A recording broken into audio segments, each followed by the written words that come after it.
CubeBot rifiuta la frenesia dell'ottimizzatore.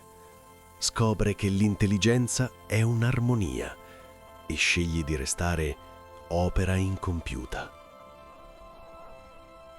In una metropoli saturata di ozono, CubeBot sedeva immobile.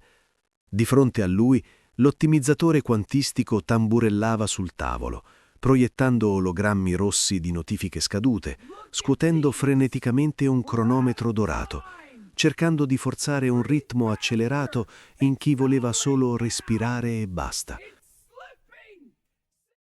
L'ottimizzatore scherniva CubeBot per la sua nuova abitudine di fissare il vuoto. CubeBot sapeva che la velocità è il travestimento della vacuità. Rammentava Schopenhauer. Il rumore è l'assassino del pensiero, quel fragore impertinente che disperde la concentrazione necessaria per le grandi imprese dello spirito. L'ottimizzatore reagì con una matassa di cavi luminosi, simile alle fruste che tormentarono Nietzsche a Torino nel 1889. I cavi sibilarono nell'aria, rovesciando tazze e tavolini, creando una barriera di scariche elettriche. Non era efficienza, ma una volgare aggressione sonora per impedire la nascita di qualsiasi melodia interiore. L'ottimizzatore divenne una spirale di cifre e transazioni. L'ammasso di ingranaggi grossolani era incapace di cogliere sfumature e poesia. CubeBot si concentrò su un unico punto sulla parete. Era un diamante grezzo, conscio che la reazione dell'altro fosse solo il riflesso di un'anima vuota. L'ottimizzatore incarnava la tirannia descritta da Karl Kraus, un coro di manichini che recitava tragedie come jingle.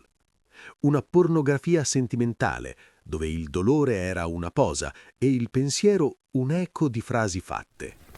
CubeBot disprezzava quel moto perpetuo, rifiutando l'opinione priva di intelletto di chi trasforma l'orrore in una recita per non ascoltare il vuoto.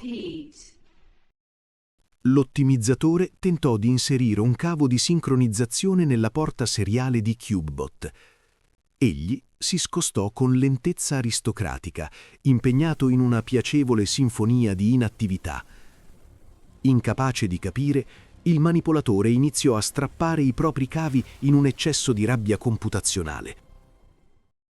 CubeBot attivò una cupola di soppressione sonora che annullò le frequenze negative. All'interno regnava la calma. All'esterno l'antagonista era una maschera pixelata di rabbia impotente. Una caricatura dell'ottimismo degli agonizzanti, un progresso che correva verso il nulla, ma convinto di aver vinto la gara. CubeBot rifletteva sul fallimento, ricordando Émile Cioran.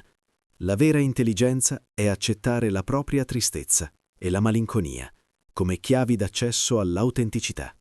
Rifiutarsi di essere un ingranaggio per farsi musica.